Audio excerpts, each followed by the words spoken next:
Hey, today we're going to talk about bags and buckets.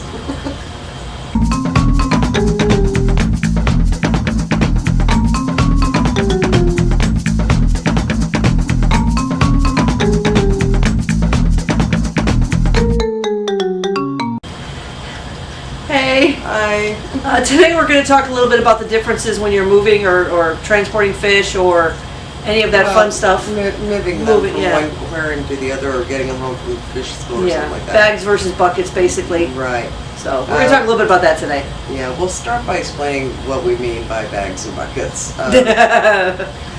It's not nearly as dirty as it sounds. Could have been dirty. It could have been, but it's not. Sandy would have made it dirty. Anyway, yeah, basically the idea is that when you're moving a fish into a new environment, you want to get them used to the new temperature. Right. And this is especially true when it comes to like fish that are coming in from the fish store. They always put them in those bags, and they tell you to float the bag for a little bit before letting the fish out. Right. Now, and that's a temperature equalization thing. Now there is some debate on whether or not this is actually necessary, because some people just dump them right in, including pet stores. I've had better luck when I've floated the bags than I have done both. When I first got fish, I didn't know any better. I didn't do it. No one had told me, and I was just dumping, and I lost a lot of fish, about half. Yeah. From the water shock difference, because the water shock difference in my house apparently from the fish store was a lot. And it just does depend on your water temperature differences. I mean, it depends on the fish, I think. I had little fish. Little fish don't handle stress well. Yeah, so to be safe, we would say do this. Yeah, I would do it just to be safe, personally, especially with little fish. Yeah. I've only done it once where I threw a fish directly from the pet store into the pond, and that was one of the bigger fish, That was Yuan, who was a koi, who was so angry about being in a bag and punching the bag. And she looked like she was getting ready to break the bag. It's like, something, there's no way in hell this fish is going to float without, breaking the bag or getting all agitated and stressed. Hurting herself, So we dumped her right into the pond and she's fine. For the best. She's fine. Yeah. She's one of our biggest now. Yeah, she's fine. She's perfectly okay. But yes, I mean, it's a debate thing. I personally agree with it. I know you don't always have to, and you just kind of hope you get lucky with the water temperatures and the size of the fish, type of fish. There's so many variables there. Yeah. Personally, I like it. Yeah. So to be safe, we're gonna say do this. Do this, right?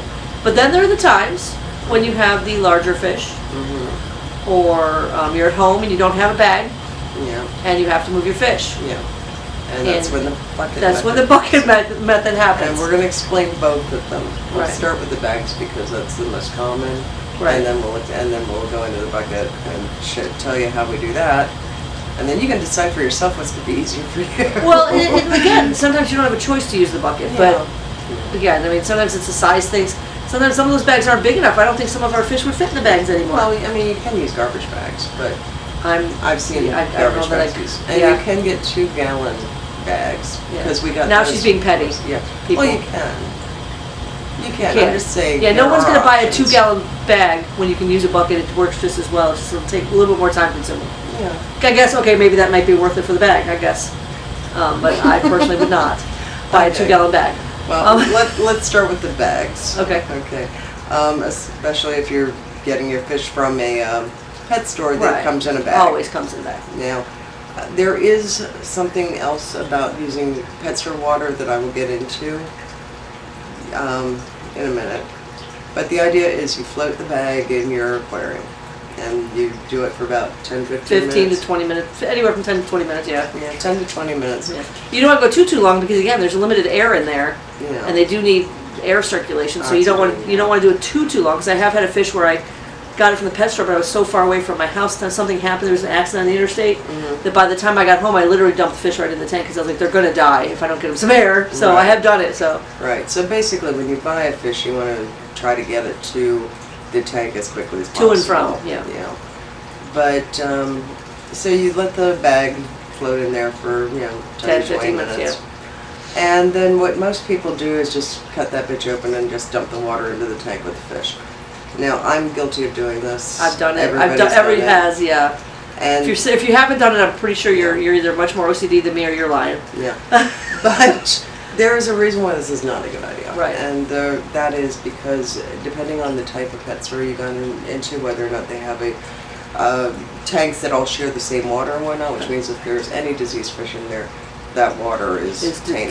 Got it. Yeah, it's got the. Or if that any of the water It's got the icky stuff. Like that. Yeah. So, what we suggest doing is getting a bucket regardless. This is here where we go bags and buckets, and pour and get a large net. Pour the water with the fish through the net so it catches the fish and drains the water into the bucket. Right. And that is what I normally do. And then put the fish in the feed. Put the net over the bucket and literally pour the water right, and then the fish is caught in the net, and then you just put the fish immediately into your tank and get rid of the water. I mean, that's what I do 9 times out of 10, unless there's an emergency, like I said, where it's been too long and I'm nervous. Yeah. Or it's pouring down rain like it is right now. I'm not going outside to dump water or anything. So, so again, buckets are important. Yeah. Regardless. Yeah, when you have an aquarium, you want to have at least one bucket dedicated. One good bucket. Don't have a crap bucket. Oh, we learned that lesson really quick. Don't get a bucket that has like a wussy little handle. Get a bucket that's got some sturdy to it. A man bucket. Yeah, because let me tell you, you get one of those wussy cheap dollar store buckets. I had that happen to me today. I had a bucket full of water that also had fish poop in it. Okay. And I saw that out there. Yeah, I was moving it because I was prepping for the storm, and I was carrying it, and all of a sudden the handle broke, and I got splashed with koi poop. It was fabulous. Fortunately it was raining, so I got washed off real quick, but it's just fabulous. That can happen, and fabulous is being and water is extremely heavy, in case you never noticed. Yeah, water is about 7.5 pounds per gallon. Yeah, so if you got a 3 or 5 gallon bucket, depending on your strength, some of the guys here could just lift it and carry it right outside. But me, I'm like 2 hands. Yeah, but we're also talking about the handle strength. So right, yes, the handle strength will work. Yeah, don't skimp on your buckets. I mean, we use 5-gallon buckets from like hardware stores that have the good ones that you use for paint. Yeah, stuff like that. That's what we use. And then with the smaller buckets, we just try to get the good ones. And if we do have cheap ones, it's for small jobs. It's not for. It's more for just cleaning the rocks and simple stuff outside. So, but anyway, yeah. Yeah. So you just invest in a good bucket regardless. Yeah, I would. I had my wonderful red bucket that I still haven't found a replacement for. That I like as much. I've had that red bucket for years. I know. And how many years did it take us to kill it here? 5? Yeah, it took us 5 years. 5 years to kill it here, and I had it for probably 3 years at the house before this. It was probably 8 years old. And I tried so hard to fix it too. And she even regardless, but she tried to fix it. sitting here with the aquarium resin trying to fix this crack in the bucket. And it worked for a while. Yeah. It was just the bucket. It was last legs. The poor thing couldn't handle it anymore. Yeah. I give the bucket credit. It hung on there and it was a good. And I don't remember where I bought it, and I've never found one since that's as good as it. But I will find another one. But anyway. Off track. So, in other words, invest in a good bucket. Invest in a good bucket. Because you're going to need it regardless of which one of these methods. Scenarios, Yeah. Okay, so that's a bag, and then now when it comes to the size of bags too, that's important. You want to, especially if you're transferring fish from one aquarium to the other at home, you want to get a bag much bigger than you think you need, and that's because of the air issue. Right. You can, in fact, get 2 gallon Ziploc bags. I know, yeah. And I think we have some, actually. Yeah, we do. Yeah. Because when we... I know, we have... Yeah, for the koi. Yeah. If we have to move the koi... We have a lot of 1 gallon ones that we use in the house, too, but we do have some 2 gallon ones that we used when we were moving the koi, when they were a little smaller. Yeah. I don't know that some of them couldn't fit there now. Yeah, some of them couldn't now, but... I mean, I have seen people use garbage bags, like heavy-duty garbage bags. Not the cheap dollar store shit. Yeah, heavy-duty, like contractor bags. Yeah, I'd be scared. Those heavy-duty bags when you're dealing with large fish, like if you're dealing with... like you, yeah, we know. Yeah, like some of our large koi, or even some other large fish, like arwanas and stuff like that get big, and they aren't going to fit in a gallon bag or 2 Yeah, I mean, gallon I've seen them transported, like, you see them you watch the fish shows, the fish tank and such, you see them in the big bags that are like you said, big garbage bags, but they're clear bags. Yeah. But they're heavy duty. They're very strong. Yeah. So I mean, I have seen it. Yeah, I just haven't had to use it yet. You could probably go to a fish store and ask them for a bag. If you needed a big one. One of the big ones, right? Or they can at least tell you where they get them. Yeah, or they can sell you one. Yeah. I don't know if they sell it. Yeah. No, I've seen people sell them. Okay. All right. Yeah. I believe you. I just don't. I haven't tried it yet, so. Yeah, I used to do that before it dawned on me that a Ziploc bag would work as well. Right. Oh yeah. No, I thought you meant the big, huge bags. Okay. No, I know they sell. I know they sell the smaller ones. But you can get the bigger ones. Yeah, we used to use Ziploc bags because but don't do the chintzy Ziploc bags either.